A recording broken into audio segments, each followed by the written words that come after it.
अजीज़ों और दोस्तों, आदाब और नमस्कार।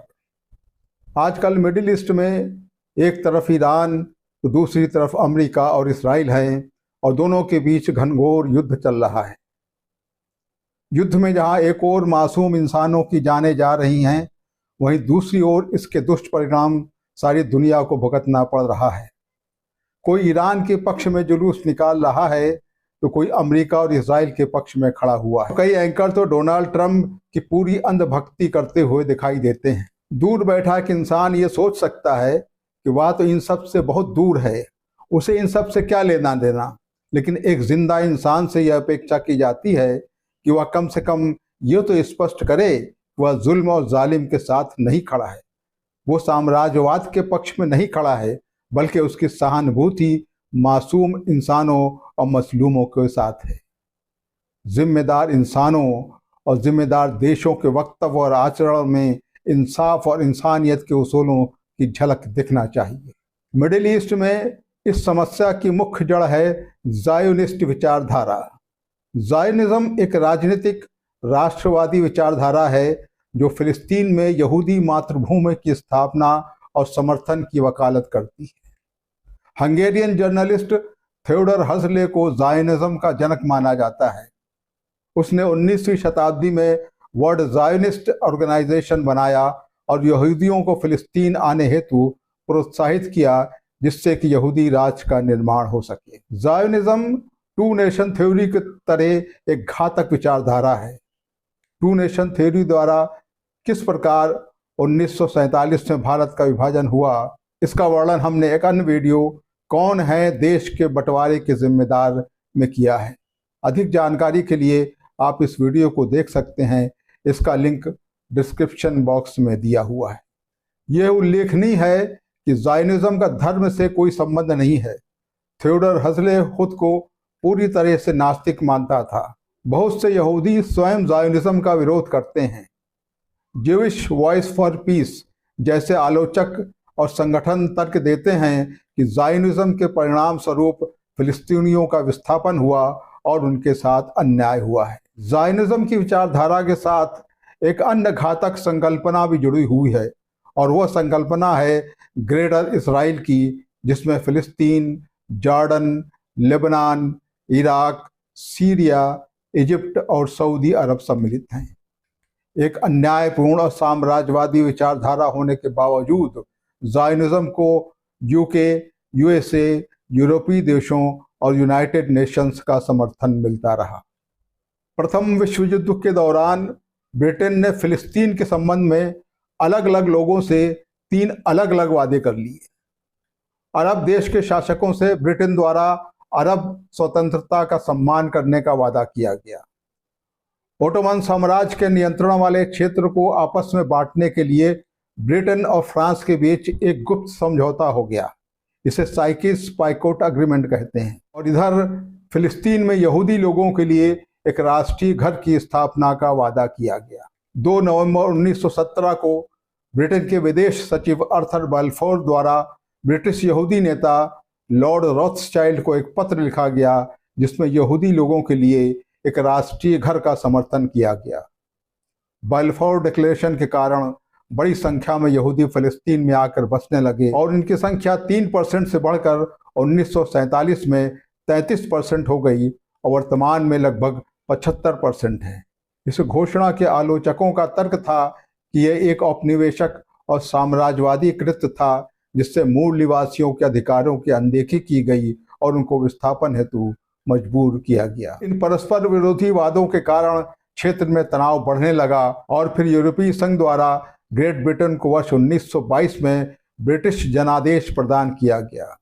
इसे ब्रिटिश मैंडेट भी कहते हैं। इसके तहत ब्रिटेन को आधुनिक इसराइल और जॉर्डन सहित 15 दक्षिण ओटोमन क्षेत्रों का प्रशासन सौंपा गया। आगे चलकर ग्रेट ब्रिटेन ने फिलिस्तीन से हटने की इच्छा जाहिर की। संयुक्त राष्ट्र संघ द्वारा 29 नवंबर 1947 को प्रस्ताव संख्या 181 पारित किया गया, जिसमें फिलिस्तीन को अलग अलग अरब और यहूदी राज्यों में विभाजित किया गया और ब्रिटेन को 1 अगस्त 1948 तक क्षेत्र खाली करने का प्रस्ताव किया गया। जेरूसलम को अंतर्राष्ट्रीय शहर घोषित किया गया। प्रस्ताव पारित होने के बाद क्षेत्र में व्यापक हिंसा भड़क उठी। ब्रिटिश मैंडेट की समाप्ति के दिन ही यहूदी एजेंसी के प्रमुख डेविड बेन गुरियन ने तुरंत ही नए राष्ट्र की घोषणा कर दी। यूएसए ने उसी दिन इसराइल को मान्यता प्रदान की। इस प्रकार झूठ, छल और कपट के जरिए वर्ष 1948 में इसराइल की स्थापना हुई। इसराइल की स्थापना के साथ ही अरब इसराइल युद्ध की एक श्रृंखला प्रारंभ हुई, जिसके परिणाम स्वरूप संयुक्त राष्ट्र के प्रस्ताव से परे इसराइल का विस्तार हुआ और फिलिस्तीनियों का बड़े पैमाने पर विस्थापन हुआ। पीएलओ और हमास जैसे सशस्त्र संगठन अस्तित्व में आए, लेकिन फिलिस्तीनवासी अपनी ही मातृभूमि में शरणार्थी बनकर एक कष्टदायक जीवन जीने को मजबूर रहे। अधिकतर अरब देश धन और संपन्नता के नशे में डूबते चले गए। यूएसए के समक्ष वे नतमस्तक होते चले गए और फिलिस्तीनियों की त्रासदी उनके लिए एक आम बात हो गई। इसका फायदा उठाकर इसराइल अपनी विस्तारवादी नीतियों को लागू करता रहा। वेस्ट बैंक में इसराइली बस्तियों का जबरन विकास हो रहा है और गाजा पट्टी पर व्यापक नाकेबंदी जारी है, जिसके कारण वहां गंभीर मानवीय समस्याएं विद्यमान हैं। वर्ष 2025 में संयुक्त राष्ट्र संघ के एक जांच आयोग द्वारा इसराइल पर गाजा में फिलिस्तीनियों पर नरसंहार का आरोप लगाया गया। हमास द्वारा इसराइल पर 7 अक्टूबर 2023 को एक निंदनीय हमला किया गया, जिसमें मासूम लोगों की जानें भी गईं। इसके जवाब में पिछले 2.5 वर्षों से इसराइल द्वारा फिलिस्तीनियों का नरसंहार किया जा रहा है। करीब 67,000 फिलिस्तीनवासी मारे गए, जिसमें 20,000 से अधिक बच्चे हैं और मरने वालों में 80% से ज़्यादा नागरिक हैं। आश्चर्य की बात यह है कि एक तरफ इसराइल द्वारा ये नरसंहार जारी है, दूसरी ओर अरब देशों में सामान्य जीवन चल रहा है और बहुत कम देश ही इस नरसंहार की आलोचना करने की हिम्मत जुटा पा रहे हैं। फिलिस्तीन में इस त्रासदी के जारी रहते हुए अमेरिका और इसराइल ने 28 फरवरी 2026 को ईरान पर व्यापक हमले की शुरुआत कर दी, जिसमें ईरान के सर्वोच्च नेता आयतुल्लाह खमैनी की मृत्यु हो गई। अब दुनिया का सारा ध्यान फिलिस्तीनियों के त्रासदी से हटकर ईरान के न्यूक्लियर कार्यक्रम और ईरान में सत्ता परिवर्तन पर केंद्रित हो गया है। वर्तमान युद्ध ईरान पर यूएसए और इसराइल के हमले से प्रारंभ हुआ।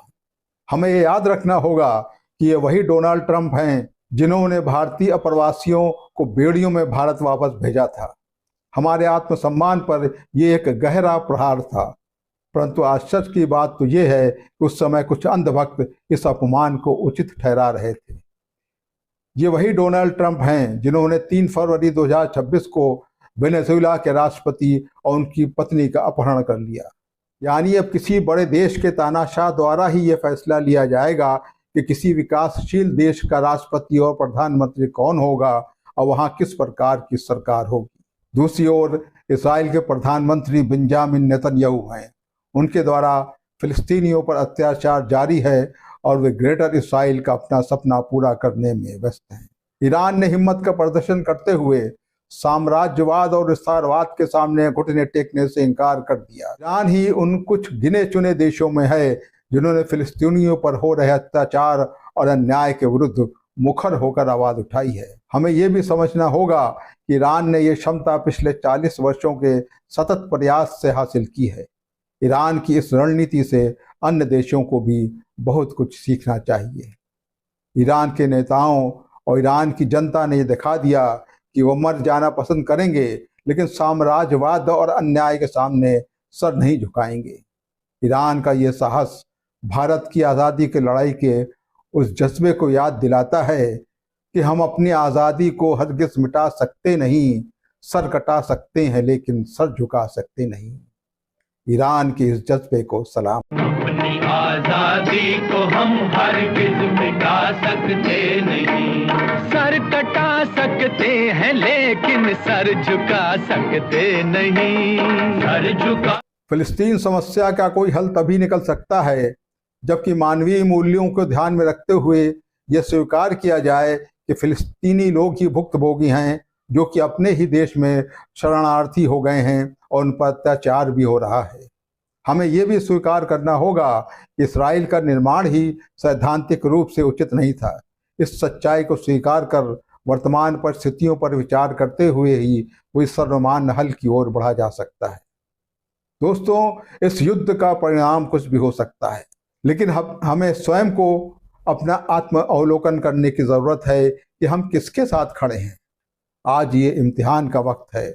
कौन है जो अन्याय और अत्याचार का विरोध कर सकता है?